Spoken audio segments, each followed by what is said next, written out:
Guys WWE का PLE Saturdays night main event खत्म हो चुका है और गाइस तीसरी बार हम लोगों ने देखा है। सच्ची बात बताऊं, आज का सैटरडेज नाइट मेन इवेंट जो था वो बैकलैश से 10 गुना बेहतर था।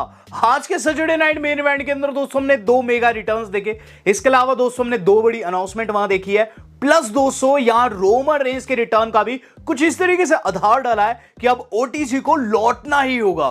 तो क्या कुछ हुआ, चलिए फास्ट डिस्कस कर लेते हैं। तो आज के सैटरडेज नाइट मेन इवेंट की जो शुरुआत की थी वो की थी जेसी वेंचुरा ने, जहां बहुत सारे पायरो फूटते हैं और फिर जेसी वेंचुरा जो कि एक लेजेंडरी कमेंटेटर है वहां देखने को मिलते हैं। सबसे पहला दोस्तों जो मैच था वो था हमारे अपने सेथ फ्रीकिंग रॉलिंस का। Seth Rollins and Bron Breakker आज के रिंग में अलॉन्ग विद पॉल हेमन। वाइजमैन दोस्तों वहां काफी ज्यादा खुश थे और कुछ ना कुछ दोस्तों यहां सवाल निशान उठ रहा था मन में कि आगे क्या होगा। सेमी ज़ेन आते हैं अलॉन्ग विद सीएम पंक। शुरुआत में इनकी भिड़ंत होगी चारों की और सीएम पंक को दोस्तों काफी तगड़ा सपोर्ट था आज ऑडियंस का।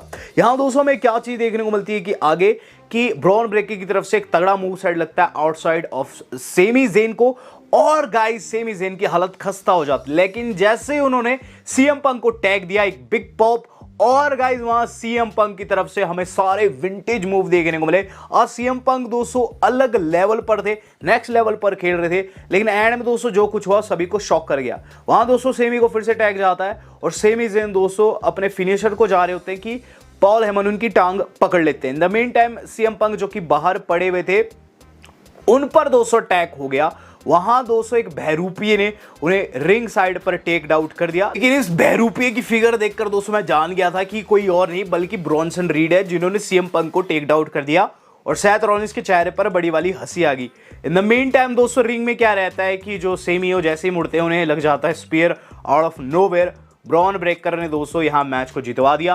फिर दोस्तों Seth Rollins and Bron Breakker दोस्तों वहां हल्की फुल्की एक्टिंग करते हैं, खासकर दोस्तों ब्रेकर ऐसे एक्ट करते हैं जैसे कि ब्रॉनसन रीड को अब तोड़ ही डालेंगे, लेकिन उन्हें सेथ ने साइड किया और रीड को गले लगाकर बता दिया दुनिया को कि रीड है थर्ड मेंबर, वही रीड जिसने सेथ रॉलिंस को एक बारी अस्पताल पहुंचाया था, वही उनका दोस्तों अब दोस्त बन चुका है और थर्ड मेंबर बन चुका है। सीएम पंक ढूंढने की कोशिश करते हैं लेकिन गाइस उन्हें लग जाता है दोस्तों सुनामी। यहां दोस्तों जो रीड है उन्होंने आते सार ही अपने जो फल है वो देने स्टार्ट कर दिए हैं, अपने फ्रूट्स दोस्तों यहां उन्होंने वितरित करने शुरू कर दिए और सबसे पहले दोस्तों उन्होंने आते सारी इस तरीके से जीत दिलवा दी इस बड़ी टीम को। और कहीं ना कहीं दोस्तों सेथ रॉलिंस का जो ये ग्रुप है ये बहुत ज्यादा स्ट्रांग हो चुका है और गाइज अब जरूरत है उस बंदे की जो कि दोस्तों आकर CM Punk and Sami Zayn की मदद करेगा, वो बंदा जिसे कहा जाता है OTC। आप जानते हैं और अभी तक दोस्तों उसका नाम आपने टाइप भी कर दिया होगा कमेंट बॉक्स में, मैं नेम ड्रॉप नहीं करने वाला हूं, आप जानते हैं दोस्तों वो कौन है। तो do let me know in the comment box, ज्यादा से ज्यादा कमेंट कीजिए कि अब किस बंदे की नीड है जो कि आकर चीजों को इवन करेगा। बात कर ली जाए दोस्तों इससे अगली थिंग की, तो इसके बाद दोस्तों जो अगला मैच हम लोगों को देखा वो था जेलिना वेगा का। Jelena Vega versus Chelsea, US title on the line, short match था। इसके अंदर दोस्तों जेलिना वेगा ने अपना फिनिशर लगाया है दोस्तों जो कोड रेड है, उन्होंने टॉप ऑफ द रिंग से लगाया गाइस और मैच को जीत लिया है।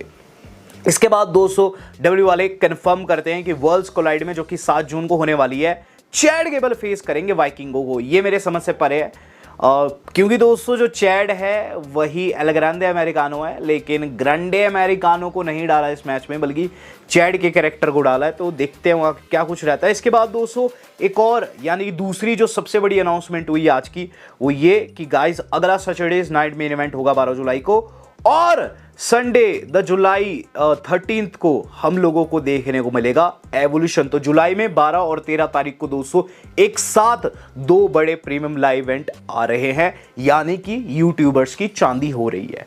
बात की जाए दोस्तों इसके बाद का मैच, तो इसके बाद का जो मैच था दोस्तों वो था जॉन सीना का। And I must say John Cena का दोस्तों ये one of the best match रहा है उनके इस रन का, जो कि इस साल उनका चल रहा है रैंडी ऑर्टन के बाद ये मैच दोस्तों मुझे बहुत अच्छा लगा। इसके अंदर दोस्तों सबसे पहले तो सीना आते हैं और लिलियन गार्सिया को मजबूर करते हैं, जैसे कि वो नैश को मजबूर करते हैं उनकी अनाउंसमेंट के लिए। और लिलियन ने दोस्तों काफ़ी खुशी में जॉन सीना को अनाउंस किया और बिल्कुल गूजबम्स आ गए, क्योंकि लिलियन गार्सिया जॉन सीना का नाम ले गूजबम्स कैसे ना आए।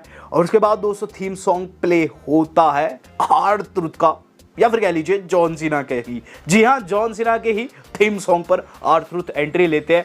और गाइस उनकी टी शर्ट ऐसी थी जैसे कि जॉन सीना की टी शर्ट के ऊपर किसी ने रॉन सीना लिखा हो, R-Truth का रियल नेम रॉन है, तो उन्होंने बिल्कुल सीना की जैसी एंट्री ली। मैच से पहले ही दोस्तों सीना ने टैग कर दिया R-Truth के ऊपर। मैच आगे बढ़ता है और फिर सीना फाइनल शफल को जगाते हैं, लेकिन वही सेम मूव R-Truth भी लगाते हैं। मैच दोस्तों काफ़ी क्रेजी जा रहा था और वहाँ एटीट्यूड एडजस्टमेंट भी लग गया था जॉन सीना को, जी हाँ R-Truth बिल्कुल सीना के मूव सेट लगा रहे थे और गाइस इस पर किक आउट हो जाता है। फिर दोस्तों सीना अपनी करतूतों पर उतर जाते हैं। सीना क्या करते हैं कि गाइस वहाँ टाइटल होल्ड कर देते हैं और जैसे मारने लगते हैं रुक जाते हैं। फिर R-Truth देखते हैं, R-Truth को लगता है कि उनका हीरो लौट आया, उनका हीरो अपने सेंसेस में लौट आया। लेकिन यहाँ दोस्तों एक ट्विस्ट था, वो टाइटल दोस्तों उन्होंने वहीं होल्ड कर रखा था, एक्टिंग की, इमोशनल होने की। रेफरी को टाइटल पकड़ा और लो कर दिया R-Truth के और लगा दिया एटीट्यूड एडजस्टमेंट 1 2 3। यहाँ दोस्तों जॉन सीना जीत गए हैं और उसके बाद दोस्तों उन्होंने उस बेल्ट से फाइनली R-Truth के सर पर दे मारा। तो कुल मिलाकर दोस्तों सीना बिल्कुल नहीं बदले हैं। यहाँ R-Truth को लग रहा था कि वो सीना को बदल देंगे, लेकिन गाइस यहाँ सीना जो है अपनी करतूतों पर बिल्कुल खरे उतरे हैं। हील सीना कंटिन्यू है। बात की जाए दोस्तों इसके बाद क्या हुआ है गाइज, इसके बाद जो अगला सेगमेंट था, आई मस्ट से दोस्तों ये इकलौता सेगमेंट था जो कि आज सैटरडे नाइट मेन इवेंट में हमें प्रोमो के तौर पर देखने को मिला है। तो होता क्या है इस सेगमेंट में, कुल मिलाकर दोस्तों 1.5 मिनट का सेगमेंट था। जे उसो आते हुए नजर आते हैं एरिना में, लेकिन गाइस उन्हें टक्कर जाते हैं हमारे 17 time world champion John Cena एक दूसरे को देखते हैं, जॉन सीना और जे एक दूसरे को देखते हैं और सीना कहते हैं लॉन्ग टाइम नो सी, जिस पर जे कहते हैं हाँ काफ़ी लंबा टाइम हो गया है तुझे देखे, और शायद से लास्ट टाइम मैंने जब तुझे देखा था तो तू बाहर था मैं अंदर था, रॉयल रंबल शायद से प्रीमियम लाइव इवेंट था। और इस पर दोस्तों एक बड़ा थर्ड सुनने को मिलता है ऑडियंस की तरफ से, क्योंकि आप जानते क्या कुछ वहाँ हुआ था। और इसके बाद सीना कहते हैं हाँ, और चूंकि अब मैं देख रहा हूँ कि तेरे पास इस कंपनी की one of the biggest championship है, गेस व्हाट, कैसा होगा कि तू जो कि एक बहुत बड़ी फैमिली से आता है, तेरे पास इतनी बड़ी चैंपियनशिप है, लोगन पॉल जैसे शख्स से हार जाए। Sounds like rayon wrestling. तो मैं क्या कहता हूँ, मैं ये चीज़ कहता हूँ कि आज का मैच बेटा तेरे लिए काफ़ी प्रेशर वाला होगा एंड मैं इस मैच को काफ़ी क्लोजली देखने वाला हूँ। तो ये दोस्तों इनडायरेक्ट वे में एक धमकी थी जे उसो को कि मैं तेरे मैच में इन्वॉल्वमेंट दूंगा, जो कर सकता है कर ले। यहां दोस्तों जे उसो को अब एक ऐसे शख्स की जरूरत थी जो कि चीजों को इवन करे, हम लोग जान चुके थे। तो यहां दोस्तों कहीं ना कहीं सीना जो थे आज लोगन पॉल के सपोर्ट में उतरने वाले थे ताकि लोगन पॉल जीते और जे उसो को नुकसान हो और रेसलिंग रियून हो जाए। तो बात की जाए दोस्तों इसके बाद क्या हुआ, इसके बाद ये मैच तो देखने को नहीं मिला, लेकिन गाइस जो मैच देखने को मिला उसकी एंडिंग दोस्तों मुझे पसंद नहीं आई और मुझसे ज़्यादा जिसको पसंद नहीं आई वो है जेसी वेंचुरा। तो मैच था दोस्तों एक steel cage match. Well guys, यहाँ Damian Priest and Drew McIntyre एक दूसरे को फेस कर रहे थे, स्टेक्स हाई थे, सब लोग जानते हैं। ड्रू की एंट्री होती है और फिर दोस्तों एक सुपर प्लेक्स ड्रू ने शुरू में ही डेमियन को लगा दी, लेकिन उसके बाद दोस्तों मैकिंटायर का क्लेम और फेर रहा और उस पर किक आउट हो गया। और फिर जो ड्रू ने किया वो गाइस बताता है कि ड्रू मैकिंटायर दोस्तों किस हद तक उतरने के लिए राज। उन्होंने दोस्तों डेमियन का फिनिशर उन्हें लगा दिया, लेकिन गाइस वहाँ किक आउट हो गया। अब ड्रू मैकिंटायर क्या करना चाहते थे कि रेसलमेनिया जैसे वहाँ स्टील चेयर लगाकर दोस्तों मारना चाहते थे और गाइज यही चीज़ उन्हें ले डूबी। वो जाते हैं मारने लेकिन साइड हट जाते हैं डेमियन, वहाँ टांग वांग लग जाती है दोस्तों ड्रू की। और गाइज ड्रू मैकइंटायर को दोस्तों वहाँ लग जाता है साउथ ऑफ हेवंस। और उसके बाद दोस्तों जो डेमियन प्रीस्ट है वो यहाँ नहीं रुकते हैं। डेमियन प्रीस्ट ने दोस्तों कॉन टू चेयर लगाया, कॉन चेयर 2 कहते हैं या फिर दोस्तों कॉन टू चेयर कहते हैं उसे, वो लगाया जो कि एज लगाया करते थे। ये दोस्तों एक तरीके से आप कह सकते हैं ट्रिब्यूट तो एज भी है, क्योंकि एज दोस्तों जजमेंट डे में आपने देखा किस तरीके की उनकी डोमिनेशन थी और बाद में डेमियन ने उनकी जो थी गद्दी वो ले ली थी। तो ये दोस्तों जो मूव है ये काफ़ी खतरनाक है। ये उन्होंने ड्रू मैकइंटायर को लगाया और ड्रू मैकइंटायर दोस्तों बिल्कुल मुर्दा जैसे हो गए। और फिर डेमियन दोस्तों रिंग को लीव कर दिए। केज में दोस्तों 2 तरीके से आप जीत सकते हैं, तो पिनफॉल, सबमिशन या फिर आप लीव कर सकते हैं।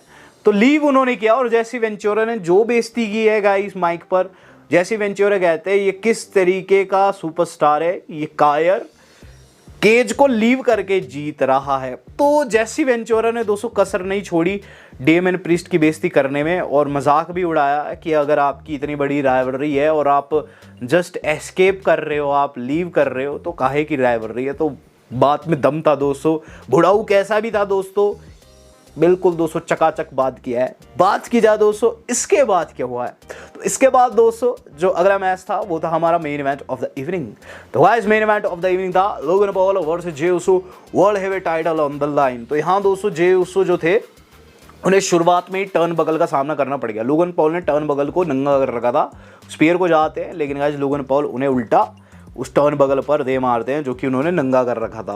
अब यहाँ उन्होंने पंच भी कर दिया था और लगा कि पिनफॉल होगी लेकिन किक आउट हो गया। वहाँ दोस्तों फिर क्या चीज़ देखने को मिलती कि जे उसो अब जो है स्प्लैश लगा चुके हैं और ऐसा लगता है कि टाइटल रिटेन हो जाएगा। लेकिन आउट ऑफ नोवेयर वहाँ दोस्तों जॉन सीना आ गए और जॉन सीना दोस्तों क्या करते हैं कि रेफरी को ही बाहर निकाल देते, रेफरी को टेक आउट कर देते हैं और अंदर जाकर दोस्तों उन्होंने जे उसो को पीटना शुरू कर दिया और जे उसो को बहुत तगड़ी मार लगाई दोस्तों। जे उसो को उन्होंने एटीट्यूड एडजस्टमेंट भी लगा दिया और लोगन पॉल दोस्तों वहाँ पिनफॉल को जा रहे थे कि गाइस थीम सॉन्ग प्ले हो गया out of nowhere. American nightmare Cody Rhodes का, कोडी रोड्स लौटा है और गाइस उन्होंने जॉन सीना पर मुक्कों की बारिश कर दी, जनता पागल हो गई और गाइस यहाँ कोडी रोड्स ने अपना क्रॉस रोड भी लगा दिया। इन द मेन टाइम दोस्तों जे उसो भी उठ खड़े हुए जो कि लोगन पॉल को स्पीयर लगाते हैं और स्प्लैश लगाकर दोस्तों फिर रेफरी अंदर आ जाता है 1 2 and 3। यहाँ दोस्तों कोडी ने जे उसो को मैच में जितवा दिया। कोडी दोस्तों फिर माइक पकड़कर कहते हैं enough John Cena, I am sorry, क्योंकि तेरा जो फेयरवेल टूर है वो रोड्स कंट्री से टकरा चुका है। I am back and I am ready to fight your partner and you versus me and my partner, that is Jey Uso, at this year Money in the Bank। तो guys it's confirmed John Cena and Logan Paul face करेंगे हमारे अपने Jey Uso and American nightmare Cody Rhodes को इस upcoming premium live event में जो कि 8 तारीख को 8 जून को होने वाला है, यानी कि दोस्तों मनी इन द बैंक। तो काफी क्रेजी दोस्तों यहाँ अनाउंसमेंट हो चुकी है एंड कोडी रोड्स का आना दोस्तों बिल्कुल शॉक कर गया है। तो आज 2 बड़े रिटर्न हुए, रीड का भी एंड कोडी रोड्स का भी। लेकिन रोड्स के रिटर्न से एक चीज तो साफ है कि अब दोस्तों जॉन सीना को एक तगड़ा बंदा आकर टकर चुका है जिनसे उन्होंने टाइटल छीना था। देखते आगे क्या कुछ रहता है। आज का सैटरडे नाइट मेन इवेंट दोस्तों काफी ज्यादा शॉक कर गया है, तो शॉक की दृष्टि से मैं इसे दूंगा 5 में से लगभग 3.8 स्टार। आप कितनी देंगे मैं देखना चाहूंगा। वीडियो आज की इतनी थी, आज तक इतना ही, धन्यवाद, शुभ है।